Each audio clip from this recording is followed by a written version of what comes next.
Hello and welcome to the Speakeasy. Today I'm your barista, Jeff Belanger, and I'm glad you're here because it's lonely without you. If you're watching right now on Facebook Live, please share the post because the more places you share it, the more people who get to watch and participate. And we welcome your participation. Love it when you make comments.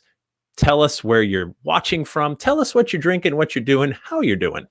So anyway, I don't have to tell you that I think we live in unprecedented times right now. And there's part of me that just wants to hide under a cover and just wait till it's all over. But then there's the storyteller and documentarian in me that's just like, no, I want to document all of this. I want to take pictures. I want to show my grandkids one day people wearing masks in the grocery store and empty shelves and the weird lines and strange things that are going on because I've never seen it in my lifetime. My parents never have. And God willing, they never will either. So that's the two sides of me that are wrestling right now, and also being stuck inside. I'm taking a lot of pictures, like funny moments. My family and I are talking about writing a little movie, and we're going to do it. We're totally going to do it. Just filming it on our phone because we can and we have the time, and we're turning ourselves into like little shutterbugs. I always want to be a better photographer. And fortunately, I've got friends who are photographers. And so today I thought we would have morning tea and or coffee, whatever you're into, with one of my friends. And she's on the West Coast. Ready? Say hi. Hi, Allie Cotton. Good morning, everyone. Hello. Good morning. Hello, Thanks hello. For having me. Thank you for doing this. And you're in the LA area, right? I am Orange County, so a little bit south of LA, but on the water. Right. And so it's early over there. And thank you for getting up a little bit early for us. It's off my schedule. What are you doing to me? I know. What time would you have gotten up today? Actually, I'm pretty good about 7:30. So that's good. But I did get up at 6 and meandered around the house in the dark. So, but I'm here. All right. And what are you drinking? What do you have for us this morning? I'm a big coffee fanatic. I've been drinking coffee every day since I was like in 9th grade. Yep. So I've got my Starbucks, but it's the Costco Starbucks because I'm cheap like that. Fair enough. And I love it. Yeah, I got it. But you know what? I have to say something. Go ahead. Is that I didn't buy coffee filters before this whole thing happened. And so every week you go to the store and I'm like, I go, okay, I got to buy some more coffee. Who needs coffee filters? I'll just pick them up. There's no coffee filters because they're using them as those little filters. As tissues. So now I'm my grandma because every day I rinse out my coffee filter and I let it dry and I reuse it for about 5 days in a row. Oh, it's crazy. These are, and you know what's funny? Like our grandparents had to go to World War II and all this other stuff, and like we're talking about like reusing coffee filters. And it's awful. How are we gonna get through this, right? It is. It's panic. At 3 a.m. Yeah. I wake up. Yeah, and you've got fans. You got fans in Amsterdam. Hello, Elizabeth. Hello. Say hi to your mom for me. She loves your photography. So do I. Allie is amazing. So for me, I don't know. Some people are shocked when they learn this. I don't drink coffee at all. Never have. Good for you. No, it's. I'm not holier than anyone. Believe me. It has nothing to do with that. I just don't like the taste. The first time I had coffee, I was like, it tastes like burnt dirt. To me. And maybe I had bad coffee. And I was in Costa Rica a couple summers ago, and Costa Rican coffee is a big thing. And I'm like, well, when in Rome, I should try it. And so I did. And I still didn't like it. And so anyway, I'm a tea drinker. So, and everybody loves your banana handle. So, you know, I got this like when I was in photography school, and it's the coolest mug. And so I went back to my old storage back home. I still have stuff in my mom's attic. Yes. And found it, and I just, this is my big old coffee mug. I love it. But I started drinking coffee when I was in like 9th grade, and I was down with my cousins in Amherst, Massachusetts, and we went to this little coffee shop, and I was all into the 60s and the Monkees, and just sat around drinking coffee and got this cool little buzz. And so I think I drink it also because of it's a memory, right? Yeah, no, associating. Totally get it. So anyway, I'm drinking Bigelow spiced chai, which I like with a little bit of non-dairy soy milk. So cheers and good morning. Cheers to you. Yeah, thank you. Now, yeah, you did. You grew up in New England, right? Mm-hmm. Hanover, New Hampshire is where I grew up. Yep. And, I loved, actually, tomorrow I'm supposed to be going back for Easter. I don't think you're going to make it. You're not tracking. What do you mean? No, I don't know. I think New England's closed right now, unfortunately. But yeah, you sent me a funny meme. The meme game right now is like off the charts. Like if there's one shining silver lining right now, right? It's the memes. They Yeah. are fantastic. You sent me this one. I'll share it. There it is. On the brighter side, I'm no longer calling this shelter in place. We're now artists and residents. I totally agree with you. It makes us feel a little more like, meaningful, right? I am totally going off the edge of my creativity. And that's one thing about this time is that I'm not bringing in money. I'm not worrying about money. So let's do some, I don't have to worry about impressing clients, right? I mean, I do, but I can do things that I didn't have time to do before. So now I just look at any cool project. I'm like, I'm doing it. Yeah. So that's how my days go by fast. No, I totally get. I've spent the last week, like my website has needed a major overhaul for years, and I'm gonna relaunch it tomorrow. Like I've been working on it. I'm like, oh, if only I had the time, but I need like a whole week, and I've just been on it nonstop. And so there's that, and then there's a book I want to get to, and there's like little creative things that I'm trying to find the time, and like okay, like let's get focused on it. And of course, then I have those days where I'm like, I'm not leaving the couch because I'm depressed, and this is the best I can do today is just watch Tiger King on Netflix. Which is just, and the thing is, I love the filming. I love that these guys filmed them for 5 years, and you can't make it up. No. And I mean, it to me, I watched it all in one day, and I was like, and then I of course collected all the memes afterwards, and I watched David Spade is now interviewing some of those. Oh God. So I'm just loving it. Yeah, no, for sure. Are you binging anything else right now? You know what I'm doing is on YouTube, I'm watching all of these awesome photographers, all those like YouTube channel, Annie Leibovitz, other photographers that inspire me. So I have that going while usually I'm scanning negatives. I'm pulling out old negatives, scanning them, watching old photographers with their old black and whites, and just enjoying that quite a bit. Yeah. So, Allie, we've got people from Australia, from England, from Amsterdam, from the US. That's pretty good.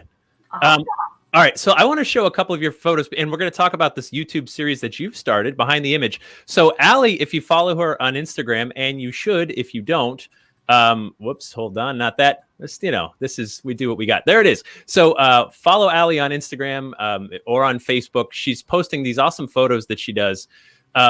So in your bio, we put like self-portrait artist. And I'm sure some people sort of like rolled their eyes into like, I take selfies too, Allie. Like, whatever. Let me take a selfie. Right? Yeah. So, but let's just show a couple examples. Some of these chameleon shoots that you're doing. Of course, you're wondering, everyone out there is looking at you going, I wonder what she looks like as Elvis, and wonder no more. There it is. And there's the banana again. There's a theme. Yes.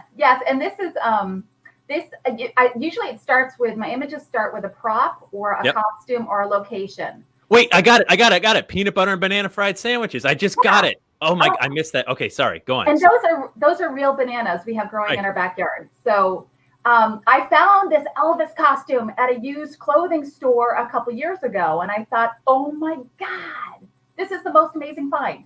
So then I ordered the wig, I ordered the glasses.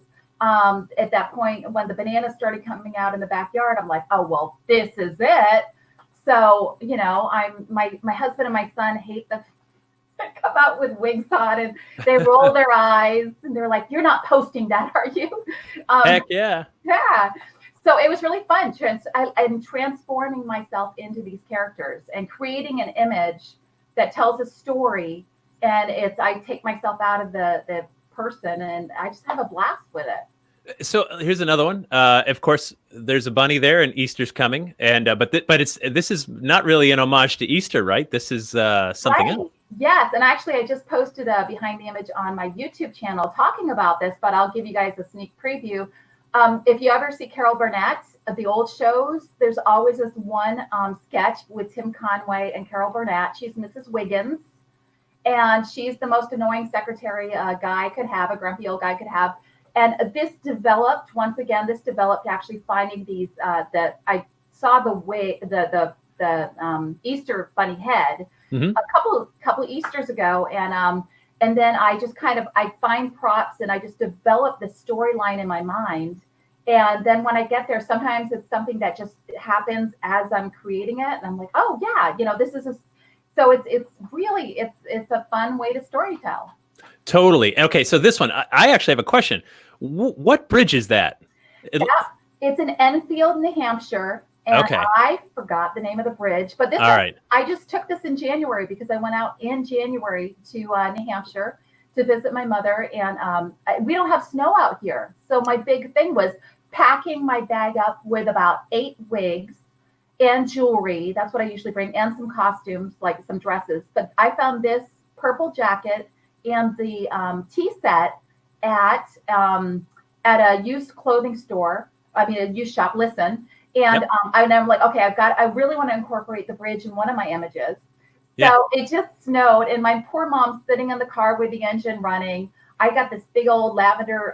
It's called lavender tea, and I just, I'm just, these cars drive by and you see people looking at me, but it's so much fun. And I have a tripod. I have a selfie like button, so I shoot all myself. That was my question. Like, so no one's helping you with these? No, and when I've had people help me, usually they get frustrated with me. They mess it up. Yeah, Right. There's one image I don't know if you're going to show. I actually did this a few days ago. My husband's so sweet. He shot it for me. It's me in the pool. I don't know if you have that, but yeah, Boom. there it goes. Okay, this is my quarantine mermaid, and this actually is a premiere showing on your show. Yay! Yeah. And so I wanted to be a mermaid actually fishing in a pool because we can't leave anywhere, right? I totally get it.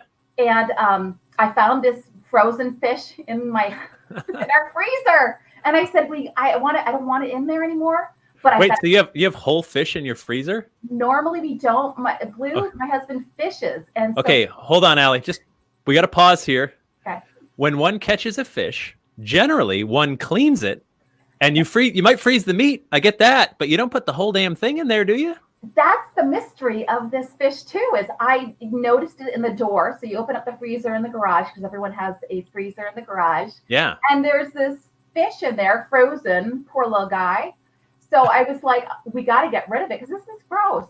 But then I said, no, I have to photograph it first. Wait. So another follow-up question, super important.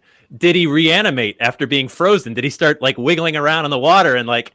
It was a whole Michael Jackson moment after that, No, he didn't. He stayed frozen, and we did it real fast because, like I said, when other people shoot my images, I'm at their discretion. And so Blue did an awesome job. But it's a different feel because I actually, when I'm around other people, I get shy too. So it's hard for me to do my expressions and things like that. But it was fun. I mean, Fisher, my son, was out there too, and he was kind of clearing out some of the edges of the pool. And he actually ended up jumping in the pool afterwards, which, it was a whole family affair. Me dressed up like a weirdo, and the neighbors probably looking out their windows at me. Okay, so you're not alone. Andrew here. Andrew Warren says he keeps whole flounders in his. I stand corrected. I think. So another thing about Allie, for those of you who don't know, if you've ever seen like an amazing picture of like a paranormal celebrity, like whoever, name it, Grant Wilson and like Amy Bruni and like so many people, the parents, there's a really good chance that Allie shot the photo at one of the many conferences that she goes to.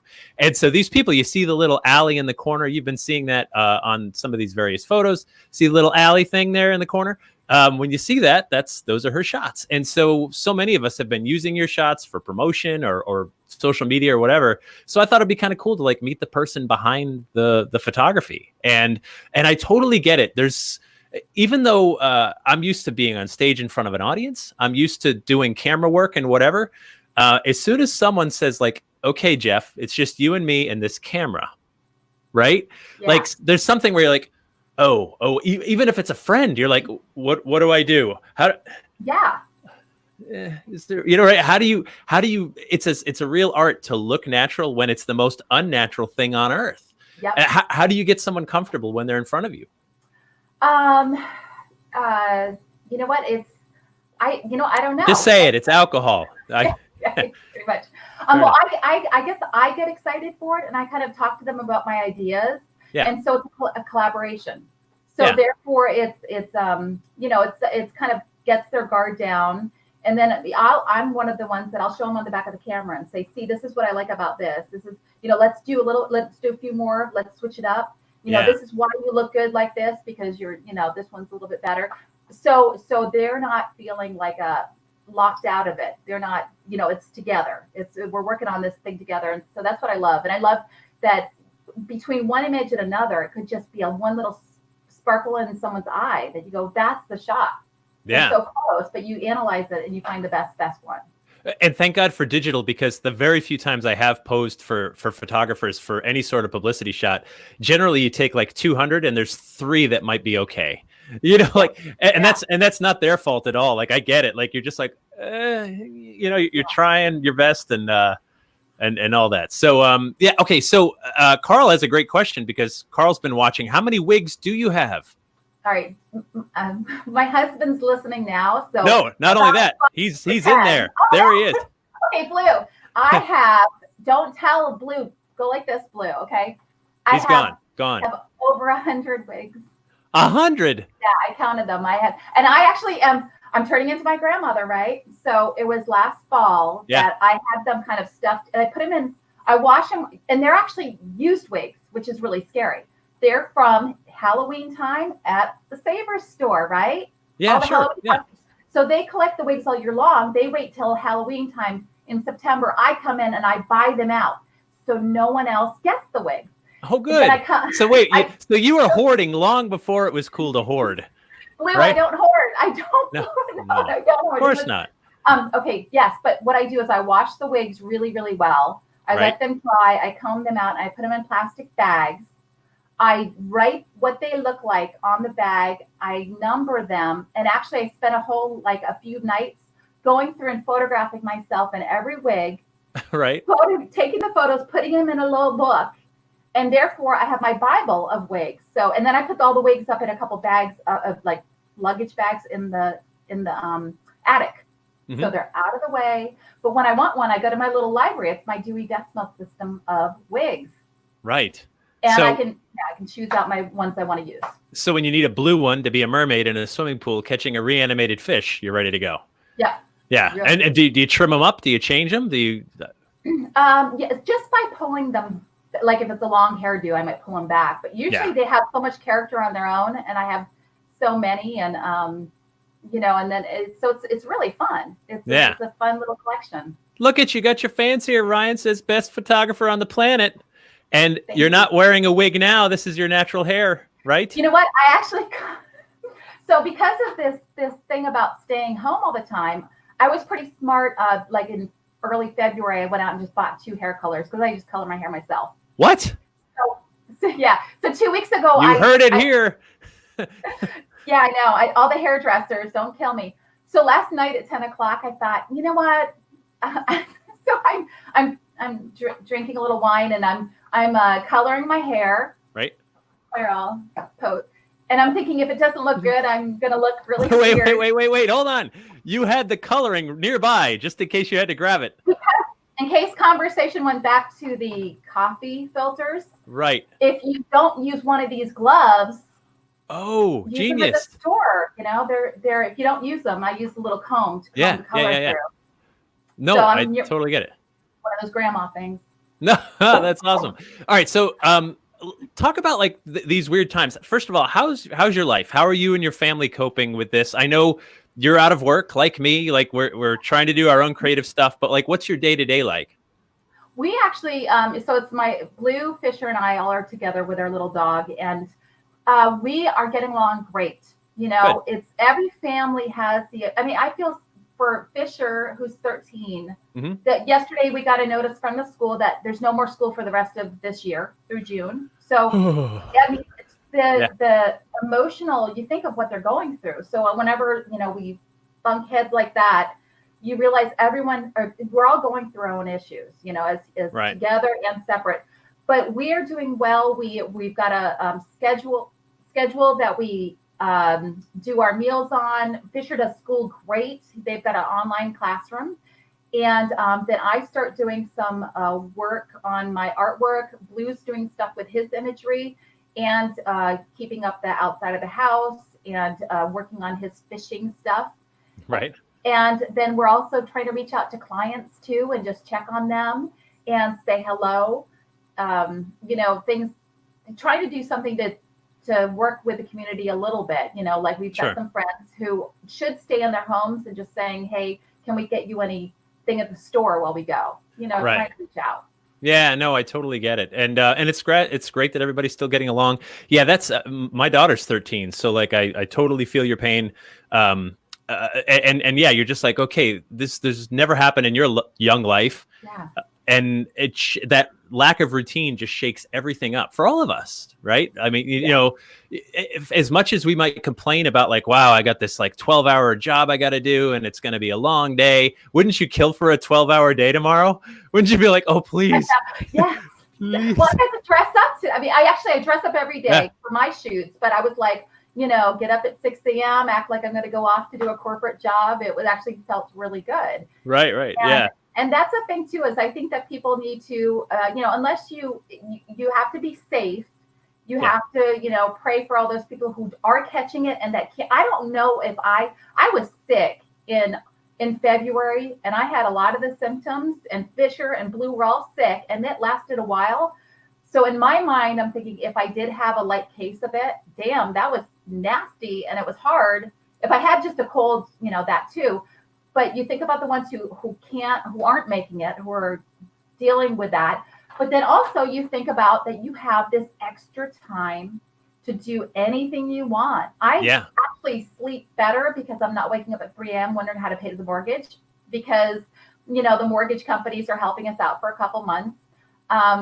Where I can't do anything about it. No one's going to say, let's, do a wedding and, Yeah. Oh God, the weddings, right? I mean, so I was at the store just the other day, and I try to chat. I'm just like, hey, thanks for working. Like suddenly, like retail people are one of the most critical folks we have, because if the retail was closed, we would really lose our sanity. And I mean, like if you just don't have access to whatever. And she's like, I was supposed to be in California for a wedding in a few weeks. And she's like, I'm so brokenhearted. And a friend of mine lost her grandmother yesterday. Her grandmother died. And as bad as a wedding is, a wedding can happen later. Yeah. Right? You can do the wedding August, September, whatever. You can move it. Yep. A funeral, you can't get everyone to get. That's the thing that tears my heart out when I hear about like funerals that we can't get together. We can't have oh my God, what do we do? Yeah. My amazing mom, my amazing aunt passed away like 2 weeks before this all happened. And so they were going to have the funeral next week, and I was going to be back in New England for it. And now they've got to postpone it. So it's just, my heart's breaking. It's just like, it's really tough. So I'm not to get too personal. Are they postponing the burial, or are they postponing everything? A memorial service that they were going to have, because that was going to be about a month after she passed. But what I've been doing, and which I think that it really helps for people who are in this situation, is now you've got the time, go through old photos, go through old negatives, bring these people back visually, and all those memories. You need to pull them out. You need to, this is the time that we can time travel. We can go to the past, because right now kind of sucks. The future's unknown. Let's go back to the past. And I'm seeing a lot of people on my Facebook pages going through and scanning images and posting old college photos. Yeah. And this is the time. And then you reconnect with your friends. Right. Yeah, that's so important. And you've been doing that. Check these out. Who's this? That's my grandpa. Grandpa. And so every time I've gone back to my mother's house, she still has negatives. My dad passed away, but he was a photographer. My grandpa was a photographer. And so that whole family, we have so many amazing negatives. So we have a scanner, and I have been going through during this downtime and finding these moments. Look at my grandpa. Look at him. He's pushing. That's my aunt. Aww. My grandpa pushing, and this is a 2 1/4 negative. So right. Yeah. So I've got a sample too of this is the 2 1/4 camera. This is a Hasselblad. But I mean, bringing in the snow. Hey, honey, let me take a picture of you and the baby in the carriage. Okay, hon. I mean, talk about just you think about behind the image and how that was created with such a big camera. Yeah. No, that's awesome. And one more. Who's this? And that's my grandma. So she is this image I scanned and I just posted a few days ago. And the way she holds her finger up is I never knew my grandma when she was this young. But that finger, she still did when she was 85 years old. And so once again, these are triggering all these amazing emotions. Yeah. No, I totally get it. And in one regard, our children are lucky because everything will be digital. You don't have to like hold stuff up to the light and like, you can scan it, but no, it's really something. You have a lot of fans. Look at all these people. So creative with the shots. You are. Okay. Carl, my buddy Carl in the UK has a good question. He is a dummy. I can vouch for him. He's sweet though. And we love him. So we all have pretty decent cameras on our phones now. Yeah. So what's the trick? Like, talk about like composition, because I think that's one place where everybody screws up. And the nice thing about your phone is that's the shot. You don't have to look through a little thing anymore. Like that's what it's going to look like. How do you compose for us dummies like me and Carl? Okay, one easy way to do, and that's why I've been kind of like moving around because I'm like, I think I need to pull my camera. You want to all right. So think of you think of a tic-tac-toe board in your screen, right? You've got the thirds. You've got top third, middle, bottom, side. You want to work where you're working. Your head's not in, like right now I'm too low where I'm seeing myself, but I want to come up a little bit higher. So my eyes are in that 2/3. There's that tic-tac-toe bar, right? I don't want to be in the center with all that extra space. I want a little bit of space right there. So composition, and it's nice because there's some programs on your phone you can recrop afterwards if you don't accurately do it. And when you have an image, go on your phone and use one of the tools to crop it different ways and see what really you go, oh, wow, that totally enhances the image, or no, that's kind of silly. Yeah. So that's one way. I'm in love with. Have you played with Snapseed? I have that. Yes. Yeah. So I love Snapseed. Like that's so, and it's got some fun filters and I find some, it's funny when you take a picture of something and you're there, you're like, wow, that's beautiful. But then like you just pop the colors a little bit and you're like, wow, that looks better than I actually being there. And I was right here when it happened, Yeah, and just pull that ambience down a little bit or up a little bit, and it just like. So Snapseed would be the it's like what, $5 on the the app shop or something. I think it's free. I don't think I paid for Snapseed. I think they added. I think it costs money now because you and I got it for free, and they said, "Oh, it must be good if Jeff got it." So. Yeah, that's right. Yeah. So Carl says thank you. See, that's Absolutely. good. Okay, so let's talk about some of these other shots. So you're out there documenting too, and I want to show a couple of those because like this is the difference. When I was younger, I took a photography class in college and I realized a couple things. I like it and I'm not that great. Yes, have some coffee, you poor thing. You've been doing all the talking. So this was back in the days when we had film and a dark room. I worked for the school paper, so we had our own dark room. So like we could develop and stuff. And I'm like, oh my, and I would go out with friends that were photographers and would be right next to each other, taking the same damn pictures of the same damn thing. And I'd go back and I'd look at mine. And I'd be like, and theirs is like, whoa. And I'm like, dude, we were a foot away from each other. What did you do? I want to show something because I think it's like it's a powerful image. This is I assume your local store, right? Yes. So this was before they knew how to control the line. It was like the first weekend of the pandemic. And so it was a Sunday morning and I thought, oh, everyone's going to be at church. So we're going to go. The streets are quiet. We go to the Smart and Final and it is a zoo. I had to, like it was a zoo beyond zoo. And so I'm like, this is when I take out and this was on my iPhone too. So I love it because your iPhone, you look like you don't know what you're doing, and right, checking your list. You're not really right. Sure, yeah. And so I love documenting. Now it's a little bit harder because everything is organized, and it's like, well, you can't. It's and you're staying away from everyone, and you've got the empty seats. I've tried photographing empty streets and things, but I haven't. I'm not doing that right now. I'm staying home. But that one day at the Smart and Final was just so like surreal. Yeah. And so here's the thing. Like I would look at those shelves and I would want to click a picture of it too. I get that. But I would have just clicked it. And if you follow me on Instagram, I've posted a few empty shelf pictures. However, here's the difference between me and Allie, right? I would have just I would have waited for the lady to get out of the way. And I would have been like, oh, okay, now she's the hell out of the way. Let me take these empty shot, right? But it's not as good because look at her looking over and like you get into her head. You're just like she's elderly, obviously. And she's probably thinking like, oh my God, I haven't seen this in my whole life. And what world am I living in now? Like it says so much more the moment you captured. Like it's you told a story, whereas I would have just taken a picture of empty shelves. Yeah. And I think that's the difference. And what I love now, with photographing this, I'm doing a lot more photojournalistic feel, like whenever there's a protest out here, I'm like, I'm getting my camera, I'm going out there. Joy, is that a shelfie? Well done. Well done. Sorry, go on. But, so I've started photographing because of all the political things going on is photographing our world. Because if you look back at photos from the 1950s and 60s and 70s, between their clothing, their hair, the cars, the signage, it's amazing. It's these images become more priceless because like that grandma, that lady who's pushing the cart, she's an older lady. You notice she doesn't have a perm, for example. Right. She doesn't have this is a tangent. So just no, go.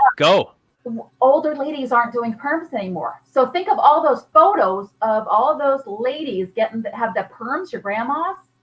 Perms are out. So the whole look of people, how they look, how they dress, even with senior citizens, have changed over the years. You're not going to see that group of ladies with the little tight perms anymore because they've all died out, basically, right? Yeah. And I'm not going to suddenly take my hair and say, well, I'm 64, I'm going to go start getting perms because that's what you do. No, you cut it short and just buzz it, right? That's what they're doing. Yeah, Jane Fonda kind of thing. Yeah. You look at the trends. So when I'm photographing people, I love moments. I love to get the people in them because it's that look that's only now this generation. It's going to change. Yeah. Totally. Okay, so you had posted something. This was, we follow each other on Facebook. This was at least a year and a half ago. I'm not going to say who it was because it actually doesn't even matter, and I don't want to go into political waters. However, you were observing the way a particular person was posting their Instagram shots, and you shared a link, and you said, and I thought this was so poignant. You said you can learn a lot about a person by the photos they take, by the way they see the world. And this particular person, who's well known, again, it doesn't matter. Look at anyone's Instagram, and you're going to learn. And I was like, wow, I never really thought about that. Like learning about the person behind the camera by the shots that they choose to take. And I mean, I don't know. When you look at someone, do you ever like, oh, I see depression? Like, what do you see? Like, what emotions do you see when you're looking at someone else's Instagram? Well, it really, I don't know. It's, I don't have an answer for that. All right. You caught me on that one. No, you know why? Because it's too abstract. Had I shown you like, okay, my Instagram, you've seen it. Mine are just like shameless plugs for all these speakeasies I'm doing with my friends because I'm so lonely. But at the same time, like, I don't know, what do you see when you see my Instagram? I don't really follow you. No, I'm kidding. What? Look it. You're gone. Bye. That's that. No, I'm kidding. Come on back. Back. All right. So I do have a thought on that. Is that especially with Instagram, that is it's like a newspaper. It's your front page, right? Yep. And you see some people are like this and that and this and that and this and that. You have other people, and the ones that I love to follow is they have more of a real strong theme. Whether they're an artist or they have a certain kind of look, is you can see that same blend throughout their whole page, and you feel the vibe of who they are, like you were saying. Yeah. Another thing is that back when you go to Facebook, and this is another tip to share with people with your cell phone is the one thing about different between digital and film is that you don't only have 12 exposures, you have like a zillion exposures, and some people don't know how to control when they're shooting like your daughter's birthday party. Yeah, you may be shooting away, but what you want to do is you want to pretend like I'm only going to post 3 photos, or I'm going to only print 3 photos, or I'm going to only keep 3 photos in my phone because I don't need a zillion photos of them blowing out the candles, right? Right. This is when you need to be you have to then clip your images down to that 12 roll film and just delete the other stuff. Don't post them, don't show them. I don't like to I see an album, some of my friends, they'll put an album on and they'll post everything that was off their phone. Yeah. Like that's when that kind of changes whether or not you need to be the artist, and you have to control what you're sharing. So. The other talent of it too in photography is that is to not get in the way, right? So like a moment is happening, and I think a lot of us parents, right? Parents were all guilty of like, that was so adorable the way the cake was on your nose. Wait, do it again. No, do it again. No. Look at me. You were looking over there. Now stop it. Look at me with the cake on the nose. And they're like, and now it's ruined, right? And so how do you like remember you're capturing moments, you're not manufacturing them? Yeah, right. Exactly. There's two different things. And if you miss the moment, you miss the moment, and then you like, I know as a professional photographer at a wedding, and you're like, oh, or, Blue and I will be shooting something and I'll see a moment that he could get and he doesn't see it. And so in my mind, I'm like, oh, or it's the opposite, he's looking at me like, you get that. And I'm like, I already got it, I think. Or did you, like, what are you trying to tell me to get? Because I thought I got it, but why don't you do it? And, so it's those moments, and you just have to let them go if you miss them, Yeah, for sure. So this is a great question. So Andrew, does it say something that his pictures rarely have people in them? I get it. I totally get it. If you look at mine, when I'm hiking and stuff, like I don't junk it up with myself for people. I just like, look at this amazing mountain that I'm on right now. Like what? Yeah. But if it's consistent, if it's consistently like no people, what are your thoughts? Yeah, no, that's awesome, because you're more of a landscape or a scenic person. Blue, my husband, does amazing photos on the water because he's fishing. He'll get this amazing sunset, and he'll just take this one shot, maybe go into Snapseed on a cell phone, and now it's this 20 by 30 print on our wall, and I can't do that. And to me, I want to put that like stranger walking through the photo, and I want to get that person, in the background secondary, and that character is what I like. I like capturing characters. So I think it's just amazing when people have their niche, and that's what they're attracted to. Yeah, flowers, for sure. Whatever. Yeah. Yeah. Favorite camera? What's your axe? What's your battle axe? Oh my gosh! So I got my camera. I bet you do. All right. Thank you, Tim. So I shoot Canon. I've always shot Canon since I was a film girl. But when I became a professional photographer, that's when we were shooting Hasselblad, which I actually brought back out, and I'm shooting some portraits with this Hasselblad. And I have this camera is a Canon point and shoot. And what I love about this is that I put it on a black and white mode, and this is like a black and white film camera. Sometimes I don't even open the back, and I treat it like a film camera. So this is a fun little thing. And I keep this in my purse, so I always have this on me. Then this is my baby that I actually haven't shot yet. So this is look at this guy. Wait, is there like a hood that you have to get behind and a big explosion? Poof, right? Yeah, look. Oh my. So I got this. My dad had one of these, and he sold it back before, like years ago. He sold it, but he used to shoot groups on this. And so I've been obsessed with, talk about obsession. I got this off of eBay last fall, and now I feel better because I have it. So now I can get the 4x5 in the back and shoot. Wait, let me just see. Wait, do they still make? Where do you even get film for that damn thing? From camera stores. No kidding. Wait, let me see. What's a camera store? I know. What is that film thing? So this is what I'm going to be doing. Hopefully, if the lens works, I want to do some test shots. Yeah, that's amazing. Finally, Polaroid is back. So Polaroid actually, it closed, and then this other company came and kind of bought out their stuff. And now they've actually gotten the Polaroid name back. So if you're into Polaroid, go online and get an old Polaroid. You can buy the film. So that's fun.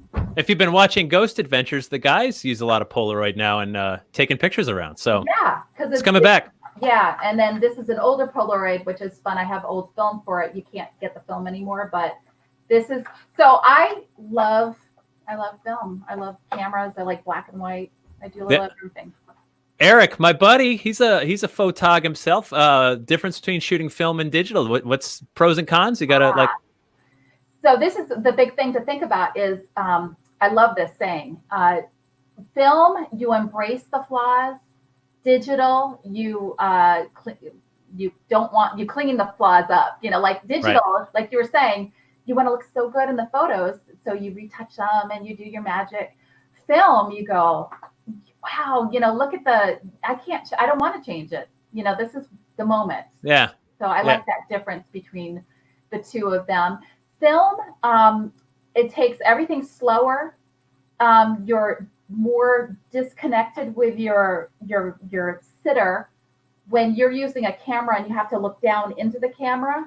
Mm-hmm. It's a different relationship between you and the sitter. So I like that because it brings out different looks and different personalities and different moments because everything's slower, more concentrated. And then, processing the film in the sink is just so much fun. I love it. I've done that. I did that in college in our darkroom. It was so funny. And then someone would walk. It's funny because like the darkroom was for like two things, right? Photography and narcotics. So, I think I heard a rumor. I heard a rumor that that's what was going on in there. But so the other thing that we all love to shoot, and I have a parakeet, Nimbus. And by the way, today is Nimbus's gotcha day. 4 years we've had her, my parakeet, and she's so tame. Like she comes when you call her. She'll like sit on your knee while you watch a movie, and I can put my phone like 2 inches away from her and like. She'll pose because she doesn't know any better. She's a bird. Yeah. So photographing our pets is a fun thing because they never have that like shyness of like, oh, there's the camera. I gotta do my best side. And Yeah. So talk about shooting your pets. Yeah. Okay. So and that's what's fun too is you're here at home. You don't have too many models. You've got your immediate family and your pets. So This is a great way to get creative. So I wanted to, and it's the samples that I want to show you are pets, but they're also, it's kind of showing you lighting when you're doing your families. So I wanted to use my dog Dodger for my model. There he is. Dodger. I was testing out a very, very shallow depth of field lens. And so he was out in the sun. And I had him this is when you face someone into the sun, they're going to blink. So he's winking and blinking. He did not like the bright sunlight. So this is what a lot of people do. They're taking pictures of your family outside. You've got the bad shadows under your eyes, and they're going to be squinting. So usually in bright sun, that's when you say throw on your sunglasses. Just throw on your sunglasses. You're going to look better on that. So that's Dodger straightforward in the sun. So then this is going to be a fun project if you guys want to practice some of this photography at home too. The next image is when you're actually backlighting the cutie patootie. So whether it's a person or your child or your dog. Wait, hold on. How'd you get him to smile? That's insane. He's a photographer's dog. That's like I said, I want a dog, but he's got to learn how to smile. Love it. So this is the luxury of having a nicer camera is that you're balancing I'm pointing at the lens because I can see it. It's really weird right now. So you've got the harsh light from behind, and then your exposure's on his face in the shadow. So this is a better way of photographing your family and friends and dogs. Yeah. Things you can do is this. Let's get creative now. How do you fill in that light so it's not so dark on their face if the sunlight's really bright? So for you people at home, go out in your garage, and this is just one of those window things for your car, right? To block the sun off your car window. Oh yeah, perfect reflector. Yeah. Yeah, this is the cheap, poor man's version of a reflector. Instead of $80, it's like $1.50. And if that's too bright, I have personally helped photographers by using a 67-cent sheet of white poster board. Exactly. That's right? Like 67 cents, less than $1. Yeah. If this is fun, if you're in your house, right? Let's get creative. Yep. Now, I learned this from a great photographer, Robert Isaacson in Washington, D.C. that I worked with. We were in this beautiful old mansion in D.C. photographing a model in a room. So the window light wasn't conducive, the sunlight coming in. That's your source, but she's over here with this beautiful backdrop. So we had one of the assistants, or me, I forget, I think I was outside on the ground, pointing a huge mirror up. So I was reflecting the sun into a window on the second floor.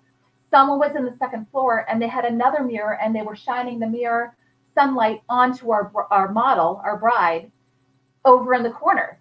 So if you can have fun with mirrors, same way, is if the sunlight's coming over in here, hit it over on your subject and then take a picture with your cell phone and you'll get a really cool lighting. So that's an idea.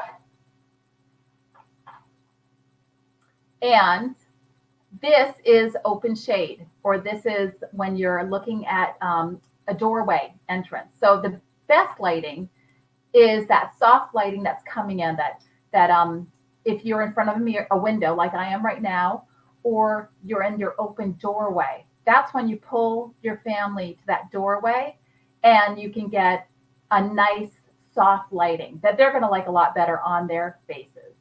And Yeah. I have one more lighting. Do it. So this is a flashlight. Right. So this goes back to, this is actually from Greg Lawson gave this to me. It's a policeman's little flashlight. Right. And what's cool about this is it was a couple years ago at one of the Paracons, the Michigan Paracon you and I were at. Yeah. And I lost my regular hot light for doing portraits. And I had to photograph Katrina Weidman, her portrait. And so they let me borrow their flashlight. And I did the whole session outside after dark using this flashlight as my main light. Oh, that's and awesome. It was the best lighting ever. So, use flashlights for having fun with your portraits, right? Yeah. Totally. No, I get it. So speaking of celebrities, you're going to name drop like that. Grant in Australia wants to know, who's the most famous person you've ever taken a picture of? He got shots of QE, Queen Elizabeth, and Princess Diana leaving Buckingham Palace, I assume from the street. Well done, sir, on your $10 camera. Probably pounds back then. But so you've had some, again, if you follow Allie, you've seen, she's like, you've been around some celebrities. You even met the biggest celebrity in humankind, Weird Al Yankovic. Yes, actually, he's probably one of my favorites because he's such an artist. He is so talented, as you know. You're a fan. Oh yeah, also. I am. And behind the scenes, he's just so down to earth, just a quiet person who is just, his mind is just amazing. So he's one of my favorites. I'm fortunate when I go photograph many corporate and social events, I'll actually run into famous people or that I'm shooting for a client and they're there also. So that's one story to go back to Princess Diana is that same photographer, amazing Robert Isaacson, was going to shoot a photograph Princess Diana at an event in Washington, D.C. And he had an assistant already, but he's like, Allie, you want to go, And I was like, But I said, you know what? No, I don't. It was this weird feeling that I was like, no, I don't want to be a paparazzi. I don't want to be a gawker with her, especially. And I didn't. And that was like one of the last times she was in the U.S. before she tragically died later that summer. And it was one of those crazy, and I go back, I wish I'd gone because, he got a couple great photos of her. And, but then I'm like, it's funny that I didn't go because of that whole tragedy with paparazzi is that I refuse to be that person. Right. No. Yeah. So that's just a crazy story. I like recently I've been, when all those campaign, political people were on their campaigns. Yeah. You got them all. Yeah. I was so blessed because I grew up in Hanover, which is a hot spot for campaigns when they come through New Hampshire. Okay, hold on. I want to set this up because I live very close to New Hampshire and I spend time in New Hampshire. I do programs up there. The rest of the country, unless you live in Iowa, cannot understand what life is like. Like there are people that work at the deli that have met every president for the last 50 years. All of them. Yeah. Because they go into the deli because they have to. They shake hands. Hey, I'm going to have a sandwich here. Everyone in New Hampshire meets everybody because it's the early primaries. So before the field has been narrowed down to 2 or 1, like all dozen of them are in there trying to shake every hand in New Hampshire. So please continue. Oh yeah. So when I was in like high school and photography school and college, my dad was a police officer on the Hanover police force. Mm-hmm. So he knew when they were coming through town, and I would have to do like an assignment, do a photojournalistic assignment. So for my photography school in Massachusetts. So I'm like, Dad, is anyone coming through town? He's like, well, Bob Dole's coming through town. And I'm like, he's like, I could get you a press pass. So I go to this. How old were you? I was probably 20. Oh, okay. 26. So you're adult. Yeah. Okay. But I brought, I'm sitting there and I brought my big old 2 1/4 camera. That's a freaking weapon. That's not a camera. So all these other paparazzi, they're all around me looking like, what magazine do you work for? And I'm just like, oh, just a school assignment. And I got some cool, and it's hard to photograph, photojournalistically, like news stuff with a 2 1/4. And I don't, this is a rambling thing, but did you see that there was one, I think it was the impeachment trials, that there was a photographer with a 4x5 film camera shooting with the press. And that's awesome. Yeah, I'll have to show you the link. It was really cool because he photographs 4x5 still. Right. And it was so neat that he had his camera out. So that was really exciting. My dad photographed. You're a photography nerd. Like, look, all the rest of the world is like looking at the content, right? We're looking at the trials, and you're like, look at that camera. Yeah, right. I'm gonna bring out I'm gonna bring this out next time. But out of my way. But my dad photographed John F. Kennedy when he came through Hanover. So that I have the negative. It's in our safe, and I love that. And I was going through my grandpa's photos, and he has Norman Rockwell that he photographed. Massachusetts guy, yeah. Right. And so to me, I love being able to. And it was when I went in January, I was fortunate to, my friend called up and said, "Oh, Elizabeth Warren's coming through. She's going to be here tonight in 2 hours." And at first I said, "Oh, I got to get my mom's haircut with her." Yeah. And I hung up, and I'm like, "What are you thinking?" Yeah. So I called him up, and it was so exciting. And that same week I was there, I did Tulsi Gabbard. I did who's the guy from California who has all the ads? Who's out? I don't know. Pete? Not Mayor Pete. Older guy. Tom Steyer. Oh, right. And then I got Bernie Sanders in February. That was the last big event I did before everything shut down. And I got the most, and every time I shoot an event, I think of something, I learned something, especially with photojournalist things. I learned, like at Bernie Sanders, I learned that I need to get a pair of like clogs to raise me up about 3 inches. So when I'm in a crowd of people, I'm higher. Right. And you're not a short woman. Like you're not. Yeah. And so the whole time I was at Bernie Sanders and I'm on my tippy toes shooting above people, I thought if I only brought like a little wood block, I would be standing high. I just slide it in, stand on it. Yeah.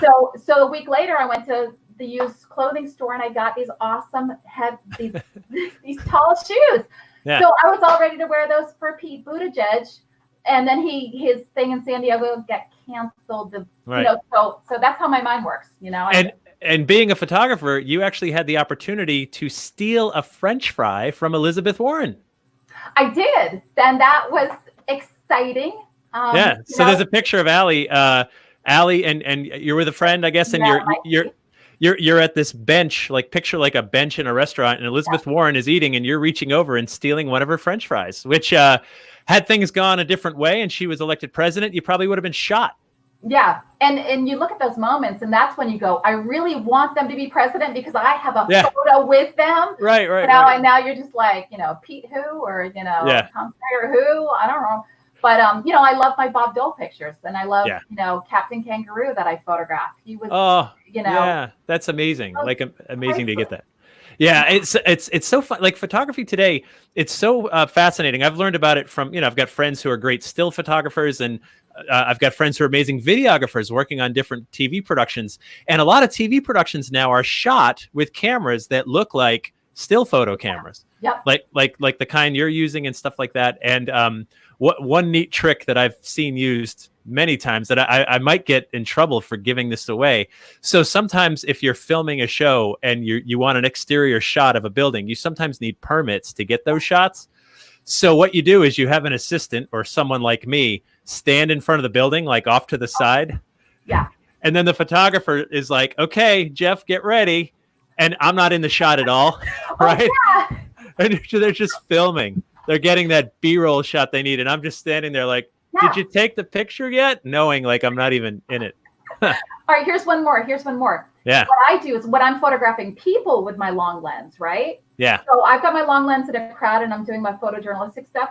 And then I see them look at me. And so you pull the camera down and you just immediately look past them. You look at like the person next to them, like, you know. Yeah, yeah. So they think, oh, she's not photographing me. So yeah, it's the same method of you do that. Like, no, I'm shooting this, but I want to make it look like I'm not shooting you. Yeah. All right, so Carl's got a question, and it's just one more set of photos I'm going to show you. What's your favorite picture you've ever taken? It's not a tough one. It's super easy. I've got it right here. Hold on a second. She took me, and she's turning me into one of my projects, a comic book, right? Right. Perfect. So yesterday, I heard on the news, not on the news, but on another broadcast, that for your old clients with kids, as a professional photographer, go through and create comic book pages of their family portrait, email them and say, hey, I'm thinking of you. And then the kids can do coloring on those comic book portraits of their family. And I thought, how cool is that? So I learned about that. So yesterday I spent some time trying to figure out how to convert these guests. So I had like 3 different samples of you and I'm like, I don't know. Yeah, you can give that to Sophie to color now. Thank you. Yeah, and so this is a Photoshop filter, right? Where you're kind of like tweaking the. Yeah, and it's like a couple. It's like a recipe, and so I'm trying to figure out the best recipe to tweak it. Yeah. No, I totally get it. That's super fun. Yeah, well, I mean, you know, all of us are photographers now that we have phones, and some people are pretty good, and it's fun to watch some people like on their Instagrams or whatever, and see the kind of angles they're taking, and what's great is that when I was in college taking photography classes, my teacher said, now, by the way, I'm old enough that this was all film. There was no digital back then. And they said, the way to get good is you got to take a lot of pictures. And back then, taking a lot of pictures was really, really expensive. Like insanely expensive. A roll of film was $6-7, get it developed, you know. Yeah. Now you can shoot thousands upon thousands and just delete. And I think one of the best advice I ever got from a photographer was like, when you look at one of your own pictures and you like it, ask yourself why you like it. What did you do? Right? Like, how did you position it? Like, maybe you got lucky, but you find if the more you do it, you'll get luckier more, right? Yeah. Like you'll start to get a kind of a thing for it. Yeah. And it's so fun to watch you. So Allie doesn't just shoot portraits when she goes to some of these events. She's also shooting the event for the organizers, which is part of it, part of their publicity. And I got to tell you, man, it's like a Western film. She's got these things on her hips with the cameras are like locked into holsters, like literal like holsters for photographers. So like she can just like, and there it is. Yeah, right. Yeah, there's the 2 guns ready to go. And it's been fun. Allie, I'm out of tea. Your coffee needs to be reheated because you got like 2 sips in. Yeah. But yeah, just everybody check her out. There's her website. Follow her on Instagram. She's doing fun stuff. She's got these YouTube series that, and we'll post a link to it as well, where it's behind the image, where we're doing stuff just like this, where she's taking her amazing photos and then she's showing you like how she made them and all that other stuff. Ooh, look at you have 2 heads. Yeah, I was going to do something real quick. I was doing something silly with, masks, but everyone does silly mask things. So I figured a 2-headed bra girl would be perfect for her going into the store. So I love it. I love it. So guys, thank you for joining us. It's been fun. Thank you for being all over the world.